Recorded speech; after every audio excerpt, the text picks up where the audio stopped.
Zonja e zotrinj, ju përshëndes, unë jam Arlin Disa, do t'jemi bashkë si çdo ditë në lajmet e orës 15 këtu në Report Televizion. Do t'jemi tani me titujt kryesor.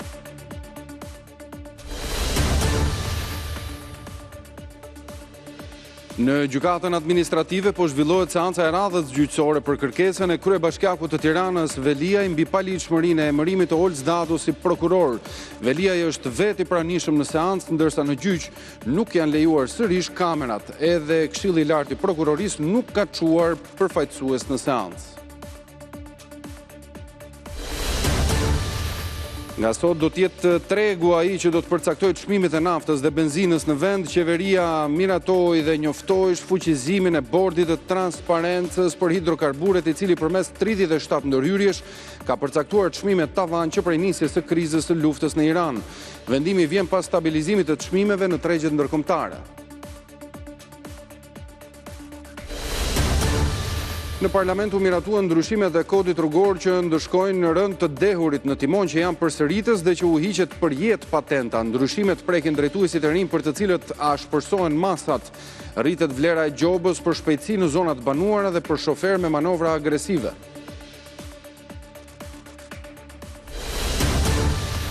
Trupi i pajet i gjetur dje nga policia e Tiranës do t'i nënshtrohet ekspertizës për identifikimin, pavarësisht se familjarët konfirmuan se i përket e Gland Koçit.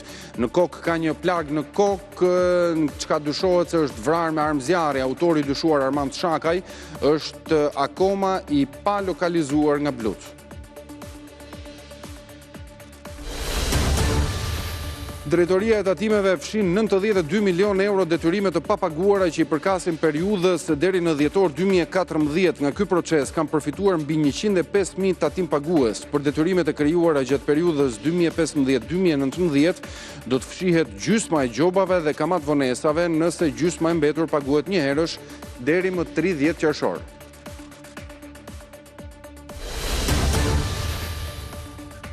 Sulmet e Izraelit në Liban ndaj Hezbollahut kushtëzuan marrëveshjen e firmosur SBA-Iran. Teherani anulloi pjesëmarrjen në negociatat që do të zhvilloheshin sot në Zvicër, por Izraeli vijoi sulmet në jug të Libanit si hakmarrje për oficerët e tij të vrarë. Trump shprehet se shëndeti mendor i Netanyahu duhet të ruhet.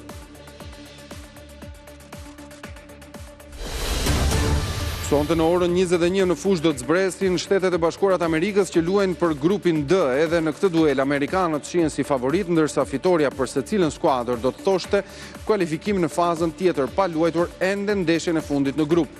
Dueli tjetër është mes Turqisë dhe Paraguajit, ekipe që vinë pas humbjeve.